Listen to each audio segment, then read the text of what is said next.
Welcome to Evolution of Self with me, Britannia.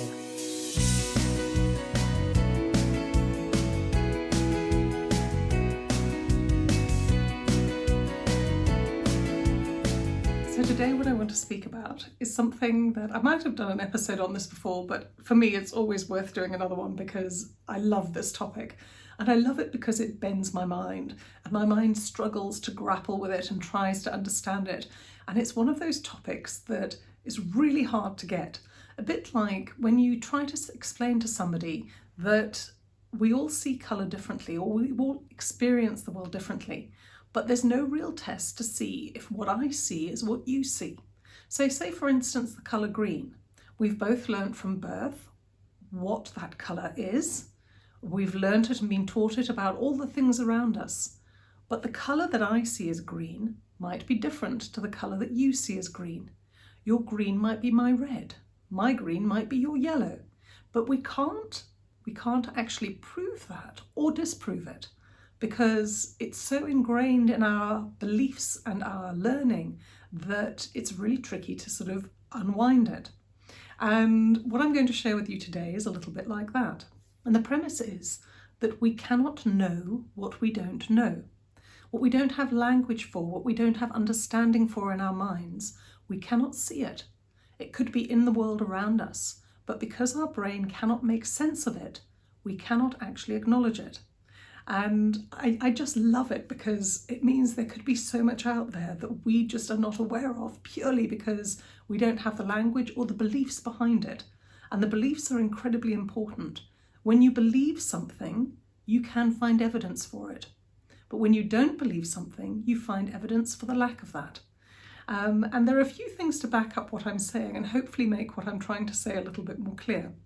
So when the indigenous Americans first saw sailing ships, they had no language for massive ships like the ones that the Europeans sailed over. And when they first saw them, apparently, they thought that they were clouds, and that was how they identified them as clouds. There's also another story about a Chinese lady who'd lived in very rural China, and she moved to the US. And for the first little while, she wasn't aware of the hair colour of orange or red hair, of people having red hair, because in rural China, it wasn't something that she had ever seen or people had ever spoken about before. It just wasn't a thing in her world.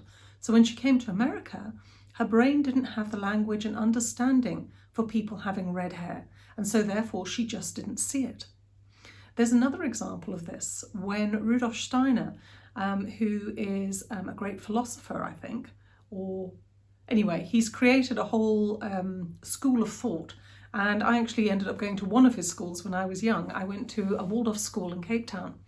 And apparently, in the time that when the camera was first discovered, or first invented, not discovered, invented, he took a very early type of camera to Australia, and he went out into the outback and he met with an Aboriginal tribe.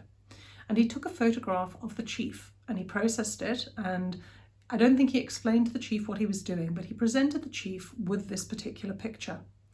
And the question to ask at this point is, what do you think the chief saw? And if you want to pause this video and give yourself some time to try and guess, please be my guest and do that. Because I'm about to reveal the answer, so if you choose to do that, I suggest you pause now. But what he saw was nothing.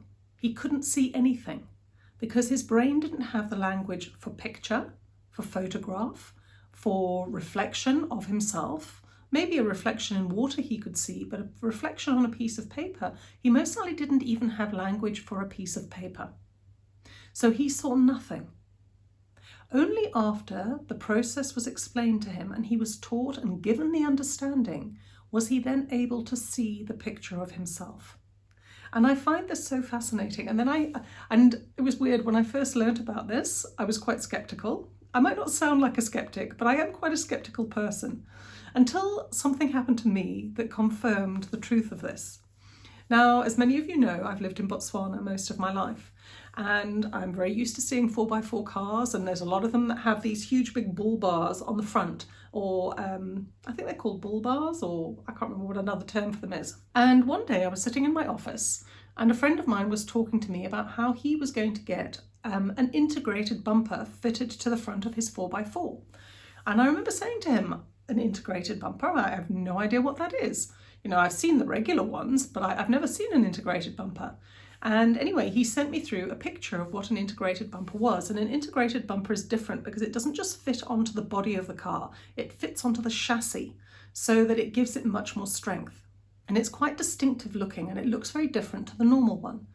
And when the picture came through, I swore blind that I'd never seen these before. They must be incredibly rare because I'd lived there for years and years and years, and I'd never seen one before in my life.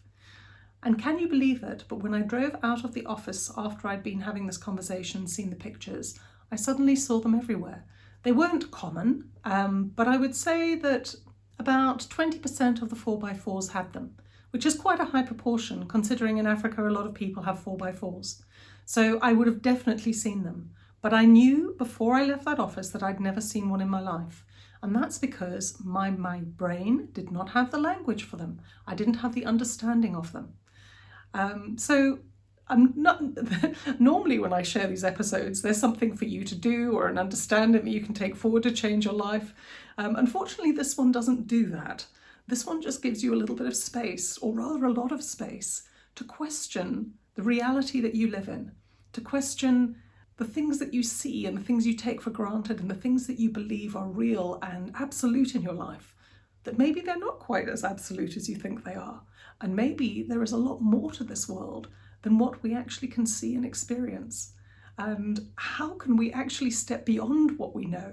And if you have any answers to any of that, if you know how to push beyond those boundaries to experience the unknown, I would really love to hear from you, because it's something that I ponder about from time to time and something that I think about, and I would really love to hear what your thoughts on it are.